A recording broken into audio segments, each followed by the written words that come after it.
30대 후반을 바라보는 나이에 난임 판정을 받게 된 박 씨. 평소 아이 생각도 크지 않았기 때문에 키우던 고양이를 딸처럼 여기면서 살기로 하는데요. 결혼 후에는 남편과 캣타워의 장난감까지 고양이 방도 함께 꾸며가면서 남부럽지 않은 신혼생활을 즐기고 있었습니다. 하지만 시어머니는 그런 박 씨의 모습을 탐탁지 않게 봤는데요. 냄새가 난다는 둥, 털이 날린다는 둥 집에 올 때마다 질색팔색을 했던 겁니다.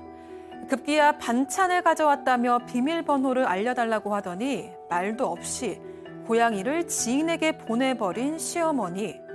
울며 불며 난리를 피운 끝에 고양이를 데려오긴 했지만 어떻게 이런 일로 고부관계를 끊냐며 버럭하는 남편이 꼴도 보기 싫어졌다고 하는데요. 박 씨는 어떻게 하면 이 난관을 이겨낼 수 있을까요? 자, 실제 사연을 저희가 조금 당사자 특정 우려 등이 있어서 조금 각색했다는 말씀 먼저 드리고요.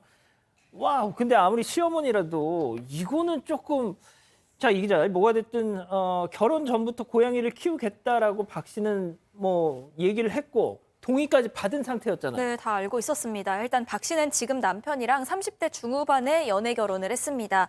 일단 박 씨는 그 식빵 굽는 걸 좋아하는 고양이 한 마리를 오랫동안 키워온 양집사였습니다. 이 남편은 사실 오래전부터 그 남편 부모님, 그러니까 시부모님이 털 날리는 동물 싫다고 그런 얘기를 했던 탓에 반려동물을 키워본 적은 없었습니다. 하지만 이 남편도 이 박 씨가 자리 비우거나 또 출장 갈 때면 본인이 나서서 고양이를 돌보고 또 상당히 예뻐했다고 합니다. 지금 저 영상 속 쟤는 아니죠? 아, 네, 쟤는 아니고요. 전 자료 화면입니다. 네, 근데 고양이 얼굴이 들어간 휴대전화 케이스 또 티셔츠까지 부부가 맞추면서 이 집사 커플로 좋은 추억도 굉장히 많이 쌓았고요. 고양이를 또 가족처럼 대해주는 다정한 모습 때문에 결혼까지 결심하게 됩니다. 하지만 두 사람에게는 걸림돌 하나가 있었습니다.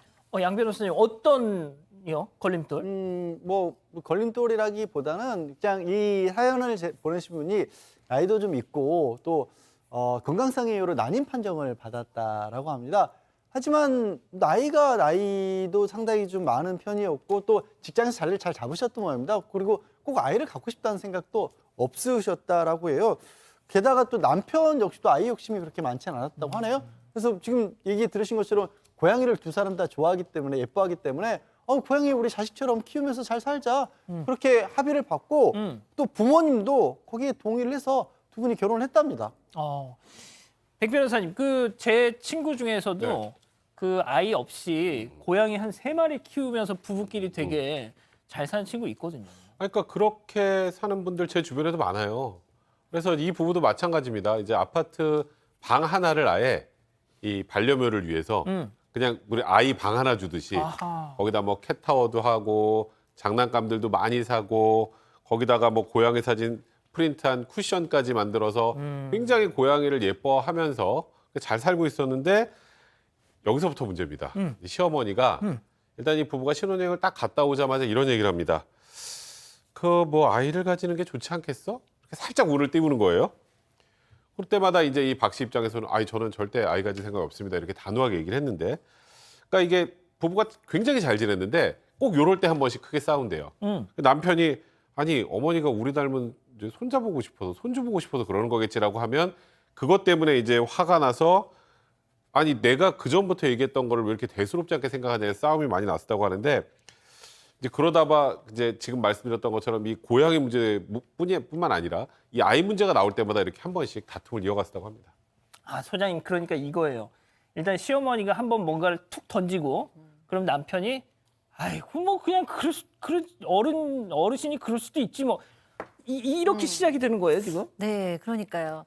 뭐 사실 모두의 입장이 좀 다 이해는 지금 가는 상황입니다. 일단은 본인 당사자는 아이를 낳기도 좀 어려운 몸 상태고 낳고 싶지도 않고 이 고양이를 내 딸처럼 너무 예뻐하면서 기르고 있고 남편도 거기에 다 동의를 해서 어쨌든 둘의 관계는 좋아요. 행복해요. 근데 또 이제 시어머니 입장에서는 그래도 아이를 낳았으면 하시는 거죠. 근데 사실 이제 시어머니 입장에서는 또 아이가 있었으면 좋겠다 생각도 하실 수 있잖아요. 근데 이제 시어머니가 보시기에는 아들, 딸의 문제보다도 저 고양이 때문인 걸로 보이는 거예요. 저 고양이만 없으면 좋은데. 그래서 이제 계속해서 니네 1년 지났으니까 이젠 아이들 가져야지 라고 얘기도 해보지만 그게 잘 이제 안 통하니까 오면 이제 고양이한테 화를 내시는 거예요. 그래서 뭐 오면 아우 고양이 냄새 난다 그러고 고양이 털 때문에 뭐 아주 기관지가 상한다 그러고 그다음에 이제 박묘창이라고 고양이가 이제 뭐 창이나 현관문으로 못 네. 나가게 이렇게 막아두잖아요. 그럼 이게 무슨 집에 무슨 감옥이냐고 왜 이런 걸 해놨냐고 막 그러시고 그다음에 이제 고양이 방을 보면서는 이제 너무 기가 막혀 하신 거예요. 누가 고양이한테 방을 주냐며 사치를 너무 부린다고 너무 이렇게 얘기하시니까 또 며느리 입장에서는 또 너무 스트레스 받고 뭐 이런 상황이 된 겁니다. 아, 그러니까 이제 우리 손주를 못 보게 하는 원흉은 이놈의 고양이 새끼들이다. 네, 맞습니다. 그런데 이 부부가 집을 비운 날 뭔가 좀 일이 벌어지게 됐습니다. 이 두 사람은 일단 맞벌이 부부인데 시가랑 거리가 멀지 않기 때문에 종종 시어머니가 반찬을 싸서 이렇게 방문을 하셨다고 합니다. 박 씨가 무엇보다도 후회하는 게 지금 이 대목인데요. 어느 날 반찬 가져왔다면서 시어머니가 그 비밀번호 알려달라 하시길래 별 생각 없이 그냥 비밀번호를 알려드렸다는 겁니다. 그런데 퇴근하고 집에 와보니까 고양이가 없었던 겁니다. 아이고야. 이 시어머니 좀 낯선 사람이다 보니까 고양이가 무서워서 어디에 틀어박혀 있나 싶어가지고 소파 밑이며 침대 및 뭐 있을 만한 구석이랑 구석은 다 찾아봤는데 그래도 없었습니다. 그야말로 감쪽같이 사라진 거였습니다. 눈물을 줄줄 흘리면서 온 아파트 단지를 다 뒤지고 다녔는데요. 결국 찾을 수 없었다고 합니다. 아유, 저도 이 고양이 이놈 이거 그냥 제가 잠깐 현관문 열어놨을 때 도망가가지고 진짜 저 반 정신 나갔었거든요. 이거 찾으러 다니라고. 그래서 그렇게 헤매다가 혹시 하는 마음에 시어머니한테 좀 물어봤대요. 혹시 어머니 현관문 열어놓고 집에 일 보셨어요? 고양이 못 보셨어요? 굉장히 조심스럽게 물어봤는데 시어머니가 아주 당당하게 그거 내 친구 아들이 키우고 싶다 하길래 그거 줬다. 어떻게 이러는 거예요. 어떻게 이게 지금 박 씨 입장에서 너무 황당하잖아요. 아니 어머니 왜 고양이를 마음대로 그렇게 아는 사람에게 줘버리시면 어떡해요? 라고 하니까 오히려 어머니는 더 크게 또 역정을 내시는 거죠. 내가 오늘 옷장 문 열어봤더니 야, 네 남편 코트에 지금 고양이 털이 다덕다덕 붙어있더라. 내가 그걸 어떻게 보냐? 그리고 보내. 그러면서 애 생길 때까지는 고양이 못 키울 줄 알아. 이렇게 나오셨다라는 거예요. 와, 소장님도 이제 그 네. 고양이는 아니지만 강아지 키우시잖아요. 네. 그러니까 사실 그 강아지를 저는 뭐 그 딸이라고 생각은 안 했지만 어렸을 때 처음 키운 강아지가 10년을 키웠는데 걔가 이제 죽었어요. 그래서 제가 일주일 동안 사실 아무것도 못하고 집 밖을 못 나갔거든요. 그리고 뭐 집안에 틀어박혀서 울고 있으니까 주변 사람들이 무슨 개가 죽은 거 가지고 저렇게 난리야 막 이러면서 이해를 못 해주시더라고요. 그래서 저 20년 동안 그 후에 이제 반려동물을 못 키웠는데 아이고야. 이제 당하는 입장에서는 정말 가족이 죽은 것 같고 가족이 잃어버린 것 같고 가족하고 헤어진 것 같은데 사실 또 이해를 못 하시는 분들은 이해를 못 하는 거죠. 그러니까 이 시어머니는 도저히 이해를 못 하시는 거예요. 어쨌든 박 씨는 너무 마음이 상했기 때문에 남편한테 막 화를 냈어요.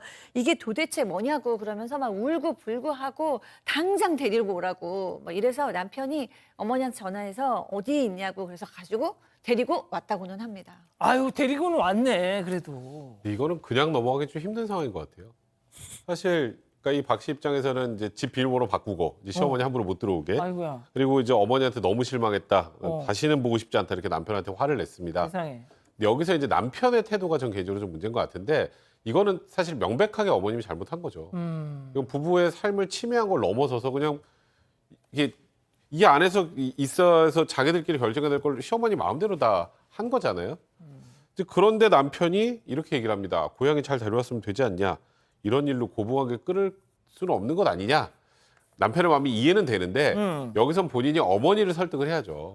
그걸 해야죠. 근데 그걸 하지 않아서 이 박 씨가 그 남편의 얘기를 듣고 너무 어이가 없어서 고양이를 데리고 친정으로 가버렸어요. 아이고야, 어떡해. 신랑이 이 사안을 너무 쉽게 보고 있네. 네, 이러다 보니까 완전히 집안 싸움으로 번졌습니다. 사실 친정도 고양이뿐만이 아니라 동물을 굉장히 아끼고 사랑하고 이런 집안이었다고 합니다. 아하. 그런 탓에 아내 데리러 온 남편을 오히려 문전박대해버렸고요. 시어머니도 내가 어쨌든 내 지인한테 잘 말해서 다시 보내줬는데 이렇게 줬다 뺏은 꼴이 된 거 아니냐. 이렇게 되면 내 자존심은 또 어떻게 되는 거냐. 아이고. 이런 걸로 나한테 화내는 며느리가 속이 좁다라면서 이 사람들 붙잡고 다 물어봐라. 누구 말이 맞나. 이렇게 나오고 있는 상황이라고 합니다. 사실 이 사연자 입장에서는 5년이나 키운 어떻게 보면 너무나 소중한 또 가족인데요. 본인이 예민한 건지 답답한 데다가 야속한 남편 꼴보기도 싫어진 상황입니다.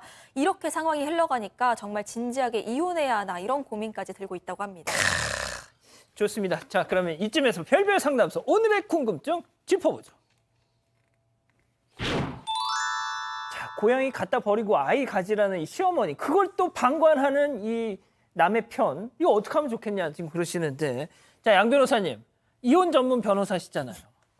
그러니까 사실 이게 고양이 때문에 문제가 생기긴 했지만 상당히 많은 경우에 부부들에게 일어나는 일입니다. 어떤 얘기냐면 남편이 제 역할을 못 해주는 거예요. 어떤 게 내 아내에게 굉장히 소중한 부분이고 어떤 부분은 나의 부모님, 그러니까 어머님이 됐든 아버님이 됐든 여기에 대해서는 개입해서 안 되고 오히려 딱 끊어줘야 되는 역할을 남편이 해야 되는데 그거를 남의 편이 돼서 지금 못 해주고 있으니까 아내분이 화가 나는 거고 이건 고양이 때문이 아니라 다른 경우들에도 이런 경우가 많이 나고요. 실제 이거는 이 상태로 오래 가면 꼭 고양이 때문이 아니라 남편에 대한 신뢰? 그러니까 내가 어떻게 이 사람을 의지를 하고 평생을 살아갈 수 있겠냐 이런 쪽으로 갈 수밖에 없어요. 이거는 남편분이 아마도 남편도 알고 있을 거예요. 알고 있지만 네가 어머니한테 어떻게 이걸 또 얘기를 하냐. 너 당신만 좀 참아주면 된다. 이렇게 생각할 수 있는데요. 아니에요. 지금 자식처럼 사랑하는 고양이잖아요. 이거는 확실하게 본인이 나쁜 아들 역할을 좀 해야 합니다. 자, 일단 소장님 얘기는 마지막에 들어보겠습니다. 자, 백 변호사님. 이거는 저 남편이 법적인 거 말고요. 네, 시어머니에게 완전하게 단도리를 하지 않으면 이 결혼 생활 유지가 안 될 것 같습니다. 그러니까 이 아내분은 완전히 신뢰를 잃은 상황인데 이게 재발하지 않는다고 어떻게 또 믿겠어요?